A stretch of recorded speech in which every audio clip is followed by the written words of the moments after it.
अब देखते हैं 1 मिनट में पूरी खबर और पूरा विश्लेषण। आप देखेंगे फटाफट खबरें बिल्कुल नए अंदाज में। तो आइए शुरू करते हैं खबर 1 मिनट का सफर।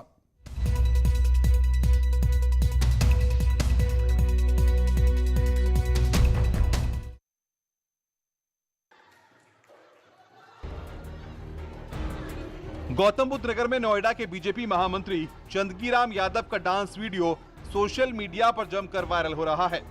महामंत्री जी महिलाओं के बीच जमकर थिरक रहे हैं। इस डांस कार्यक्रम में नोएडा बीजेपी के अध्यक्ष मनोज गुप्ता भी मौजूद थे।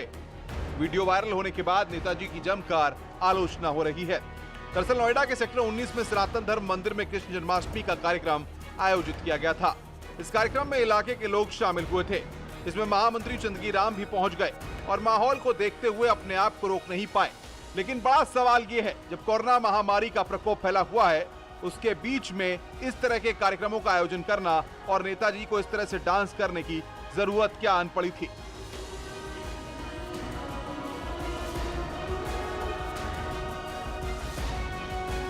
गौतम बुद्ध नगर में पुलिस ने अलग अलग इलाकों में अपराधियों के खिलाफ बड़ी कार्रवाई की।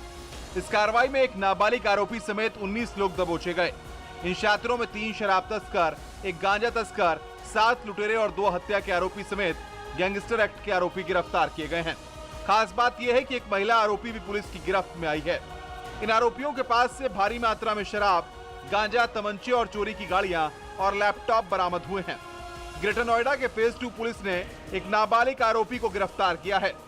अपराधियों के खिलाफ पुलिस की मुहिम से जिले में उत्पात मचा रहे गुंडों पर लगाम लगाने का दावा किया जा रहा है।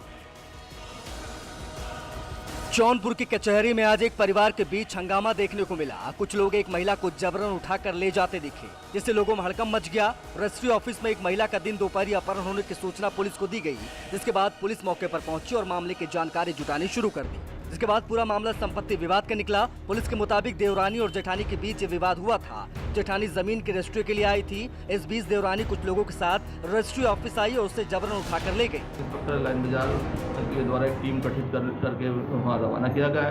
जिसके गांव का एड्रेस पता चल गया है। जहाँ जिस गांव में रहती है वहाँ की लोकल पुलिस थाना जफराबाद की को भी बता दिया गया है। यहाँ से भी टीम रवाना हो गई है और गाँव में जाकर के उससे पूछताछ करके विधिक कार्रवाई, कठोर से कठोर कार्रवाई की जाएगी। उन लोगों पे कार्रवाई की जाएगी सर जो उठा के ले गए? कठोर कार्रवाई की जाएगी। पुलिस इस मामले में आरोपी पक्ष के खिलाफ कठोर कार्रवाई की बात कह रही है। आखिर मामला लॉ एंड ऑर्डर से भी जुड़ा था। बाढ़ और बारिश से झांसी में भी खतरा बढ़ने लगा है। बांध ओवरफ्लो होने से लोगों की परेशानी बढ़ गई है। दरअसल माता टीला डैम से 1 लाख क्यूसेक पानी छोड़ा गया है। इसी को देखते हुए डीएम ने सुखवा दुखवा डैम का निरीक्षण किया और गांव वालों को 5 दिन अलर्ट रहने के लिए कहा। रात 3 बजे के आसपास लगभग 1,25,000 क्यूसेक की पानी माता टीला डैम से छोड़ा गया था, जिसका परिणाम है कि सुखमा दुखमा डैम ओवरफ्लो हो गया है और ये अभी 3 बजे तक परीक्षा डैम पे पहुंचने की संभावना है, जो पहुंच चुकी है। ये सारे फ्लड लेवल राइज होने की वजह से लगभग 18 गांव हमारा प्रभावित हो गया है। बताया जा रहा है कि बांध में पानी के ओवरफ्लो की वजह से 18 गांव प्रभावित हो सकते हैं, जिससे गांव वालों में डर का माहौल है। प्रशासन की ओर से अलर्ट के बाद गांव वालों को दूसरी जगह जाने की चिंता सता रही है। हालांकि प्रशासन ने हर संभव मदद का भरोसा दिलाया है। उत्तराखंड में लगातार हो रही बारिश से हालात भयावह हो गए हैं। रामनगर के धनगढ़ी नाले में बारिश की वजह से आए पानी में एक कार बह जाती है। कार सवार लोगों को स्थानीय लोग बड़ी ही मुश्किल से बचाते हैं। तो वहीं इस नाले में एक बाइक सवार भी बह गया था। उधर उत्तरकाशी में यमुना घाटी के 9 गाँव में 2 युवक और 2 मवेशी यमुना नदी के बीच टापू में फंस गए, जिसके बाद आपदा कंट्रोल रूम को सूचना दी गई। 9 गाँव पुलिस ने स्थानीय लोगों की मदद से दोनों युवकों और मवेशियों को टापू से सुरक्षित बाहर निकाला। पौड़ी में बीन नदी उफान पर है, जिसके चलते यमकेश्वर के कई गांव का संपर्क ऋषिकेश से कट गया है। नदी में उफान के चलते चीला सड़क मार्ग भी कट चुका है। चमोली की बात करें तो चमोली में भी भारी बारिश से नदी नाले उफान पर हैं। जोशीमठ में उफनती नदी को पार करने के लिए बांस का पुल लगाया गया है, जिससे स्थानीय लोग नदी को पार कर रहे हैं। यदि जरा सी भी चूक हो जाए तो कोई बड़ा हादसा हो सकता है। टिहरी की बात की जाए तो टिहरी में भी लगातार हो रही बारिश ने लोगों की परेशानियां बढ़ा दी हैं। नई टिहरी के पंचकेदार मंदिर का पुश्ता ढहने से मंदिर और आसपास के परिवारों को खतरा पैदा हो गया है। रामनगर के धनगढ़ी और सुंदरखाल में हुई बारिश से आफत मची हुई है। आप यहाँ पर देख सकते हैं कि काफ़ी लोग यहाँ पर जमा है। यहाँ पर नेशनल हाईवे 309 पूरी तरह से बाधित है। अभी हम पनोद नाले के पास हैं। यहाँ पर नेशनल हाईवे बाधित है और यहाँ पर काफ़ी लंबा जाम लग गया है दोनों ओर गाड़ियों का। कि बारिश होने पे फ्लैश फ्लड की संभावना हमेशा बनी रहती है। उसको देखते हुए इस बार बैरियर भी लगाए गए, लाइट भी लगाई गई, सारी तैयारियाँ की गई है। और लोगों से अनुरोध है कि अगर पानी आता है तो थोड़ी देर इंतज़ार कर लें, उसमें ज़बरदस्ती ना घुसें। आज सौभाग्यवश कोई जनहानि नहीं हुई है, एक कार बहने की सूचना मिली है। इसके साथ ही मैं आपको बताना चाहूँगा कि धनगढ़ी नाले में इतना विकराल रूप ले लिया, अचानक से उसमें पानी आया, उसमें एक कार बह गई जिसमें बताया जा रहा है कि 5 से 6 लोग सवार थे जिन्हें सुरक्षित निकाल लिया गया। गोविंद पाटनी, न्यूज़ 18, रामनगर। दिल्ली एनसीआर में पिछले 2 दिनों से लगातार बारिश जारी है। आज भी सुबह से रुक रुक कर बारिश हो रही है।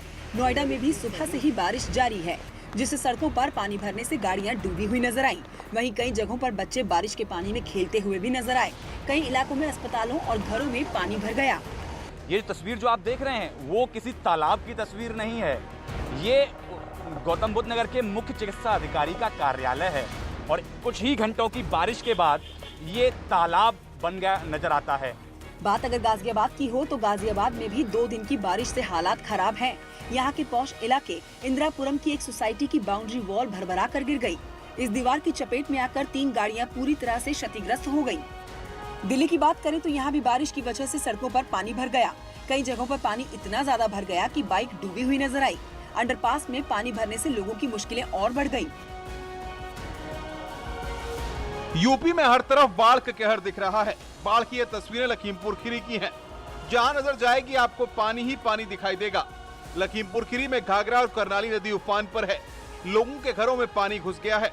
फसलें जलमग्न हो गई हैं। कई गांव में नाव तक चल रही हैं। पानी की बहुत दिक्कत है, बत्ती की दिक्कत है और आने जाने की दिक्कत है। एक सरकारी नांदा है, उसी पर आते जाते हैं। कितना पानी घुसा हुआ है घरों में? घरों में हमारा ये ऊंचे पर है घर और बाकी जांग भर, करिहाव भर। गोंडा में भी बाढ़ से जनजीवन बेहाल है। यहाँ भी हालात बेहद खराब हैं। बाढ़ का कहर ऐसा है कि गांव तालाब बन गए हैं। चारों ओर पानी ही पानी नजर आ रहा है। गोंडा में घाघरा नदी खतरे के निशान के ऊपर बह रही है। वहीं बहराइच में भी बाढ़ बेहिसाब है। यहाँ के मोतीपुर, नानपारा, महसी और कैसरगंज तहसील के 85 गांव में पानी भरा हुआ है। बाढ़ से कई गांवों का संपर्क जिला मुख्यालय से कटा हुआ है। लगातार हो रही बारिश से जनजीवन पूरी तरह से प्रभावित हो गया है। मथुरा के बालकपुर गांव में एक घर में कोबरा सांप निकलने से हड़कंप मच गया। करीब 4 फीट लंबा कोबरा देखकर घर के लोगों ने वन विभाग को इसकी सूचना दी, जिसके बाद वन विभाग की टीम मौके पर पहुंची और कोबरा को पकड़ने की कोशिश शुरू हुई। आधे घंटे तक की मेहनत के बाद वन विभाग ने कोबरा पर काबू पा लिया और सांप को पकड़कर एक थैले में कैद कर दिया। तब ये काला कोबरा है और अभी ये बच्चा ही है, काफी बड़ा नहीं है, लेकिन इसका जहर जो है 1 ड्रॉप ही 25 लोगों के लिए काफी है।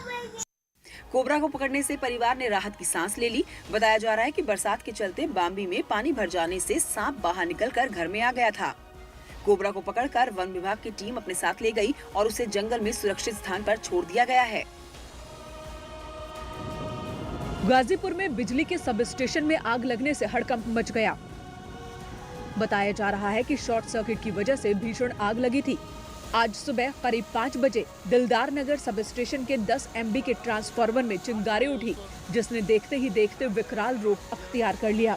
आग इस कदर विकराल थी कि उसकी लपटें काफी दूर तक देखी जा सकती थी। सारी रात सप्लाई अच्छी चली है। 5:45 पे फोन आया कि लाइन ट्रिप हो गई है। फिर एक बार ट्राई कराया गया तो लाइट होल्ड हो गई है। 5:55 में अचानक ट्रांसफार्मर में तेज धमाके के साथ आवाज़ हुई है। हमारे SSO मौके पर मौजूद था। दौड़ के पीछे देखा गया तो बहुत तेजी के साथ लपटें निकल रही थी। आग लगने से सब स्टेशन में अफरा तफरी मच गई। आग की सूचना तुरंत फायर ब्रिगेड को दी गई, जिसके बाद दमकल की कई गाड़ियों ने मौके पर पहुंचकर कई घंटे का वक्त आग पर काबू पाने में लग गया। आग बुझने पर बिजली विभाग ने राहत की सांस ली, तो वहीं सब स्टेशन को भारी नुकसान की आशंका जताई जा रही है। वाराणसी में एक पुलिसकर्मी को लेकर रोडवेज कर्मचारियों का गुस्सा फूट पड़ा। करीब 1 घंटे तक रोडवेज बस सेवा बाधित रही। निर्णय लिया गया है कि उस दोषी कांस्टेबल के विरुद्ध कार्रवाई की जाएगी। CO साहब ने आश्वस्त किया है कि उसे निलंबित किया जा रहा है। दरअसल पूरा विवाद रोडवेज चौकी के पास हुआ, जहां पर एक सिपाही का रोडवेज कर्मचारी के साथ बस हटाने को लेकर विवाद शुरू हो गया। इस दौरान सिपाही ने कर्मचारी को थप्पड़ मार दिया, जिससे गुस्साए दूसरे कर्मचारियों ने बस सेवा ठप कर दी, जिसके बाद पुलिस के आला अधिकारी रोडवेज चौकी पर पहुंचे और आरोपी पुलिसकर्मी को सस्पेंड कर दिया गया।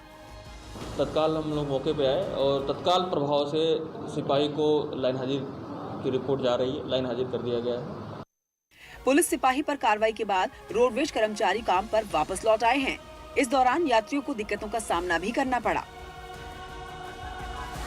जौनपुर में एक सड़क हादसे में मजदूर की मौत को लेकर लोगों ने जमकर बवाल काटा। हाईवे पर काफी देर तक हंगामा होता रहा। मौके पर पहुंची पुलिस की टीम को लोगों के गुस्से का सामना करना पड़ा। लोगों ने पुलिस की टीम पर पथराव कर डाला, जिसमें एसओ समेत 7 पुलिसकर्मी पत्थर लगने से घायल हो गए। दरअसल जलालपुर थाना इलाके के हाईवे पर आज सुबह एक भट्टा मजदूर की ट्रैक्टर की चपेट में आने से मौके पर ही मौत हो गई। भट्टा मजदूर की मौत के बाद लोगों में गुस्सा देखा गया। लोगों ने हंगामा करना शुरू कर दिया। हंगामे की सूचना पर पहुंची मौके पर पुलिस पर लोगों ने अपना गुस्सा दिखाया। कुछ लोगों ने पुलिस की टीम पर पत्थर फेंकने शुरू कर दिए। पथराव के बीच में पुलिस टीम गुस्साए लोगों को समझाती हुई नजर आई, लेकिन लोगों का गुस्सा शांत होने का नाम ही नहीं ले रहा था। गुस्साए मजदूर भट्टा मालिक की कार्रवाई किए जाने की मांग को लेकर लगातार प्रदर्शन कर रहे थे। वहीं पुलिस ने मृतक मजदूर के परिजनों की तहरीर पर मुकदमा दर्ज कर लिया है। सहारनपुर में एक मंदिर के बाहर गौशाला को तोड़ने को लेकर विवाद हो गया, जिसको लेकर कॉलोनी के लोगों ने निगम प्रशासन के खिलाफ अपना गुस्सा दिखाया। बताया जा रहा है कि नव दुर्गा मंदिर के बाहर पिछले 15 साल से गौशाला बनी हुई थी। मामला सदर बाजार के राजौरी गार्डन कॉलोनी का है।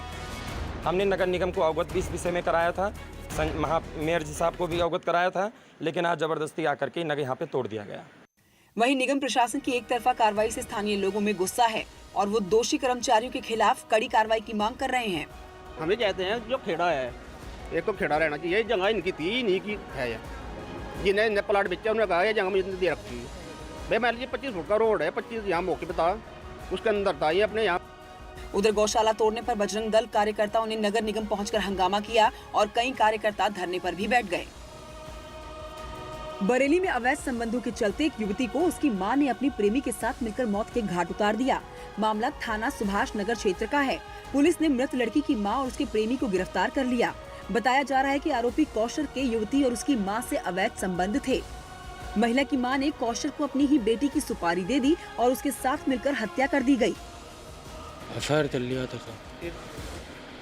माँ से भी था, माँ से उनकी तो कुछ बात ऐसी हो गई थी, देख लिया था उन्होंने, तो ये गुस्से में हो गया था। जनपद पुलिस ने एक सराहनीय कार्य करते हुए 2 लोगों को गिरफ्तार किया है और इनकी गिरफ्तारी के साथ ही मात्र 3 घंटे में एक सनसनीखेज हत्या और दूसरे व्यक्ति को घायल करने की घटना का खुलासा किया है। अफसोस कि नाजायज रिश्ता खून के रिश्ते पर भारी पड़ गया और मां ने अवैध संबंधों के चलते अपनी बेटी की जान ले ली। हरदोई में पैसे की खातिर एक बेटे ने अपने दोस्तों के साथ मिलकर पिता को मौत के घाट उतार दिया। पुलिस ने आरोपी बेटे और उसके 2 साथियों को गिरफ्तार कर लिया है।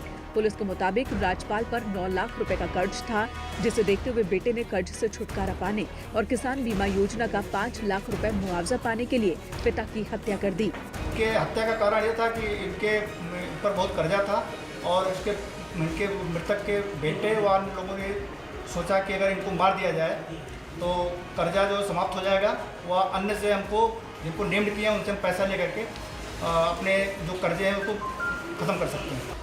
दरअसल कुछौना थाना इलाके के संडीला में 9 अगस्त को राजपाल की हत्या हुई थी, जिसका शव बक्सा खेड़ा गांव के पास इंडस्ट्रियल एरिया फेज 2 में बरामद हुआ था। उनके शरीर पर चाकू के वार के कई निशान भी थे। जांच के दौरान पुलिस ने बेटे और उसके दोस्तों को लेकर सख्ती से पूछताछ की तो उन्होंने अपना गुनाह कबूल कर लिया। बाकायदा हत्या से पहले बेटे ने अपने पिता के साथ बैठकर शराब भी पी थी। दौड़ते हैं खुशी पलों में और भी खबरों के साथ।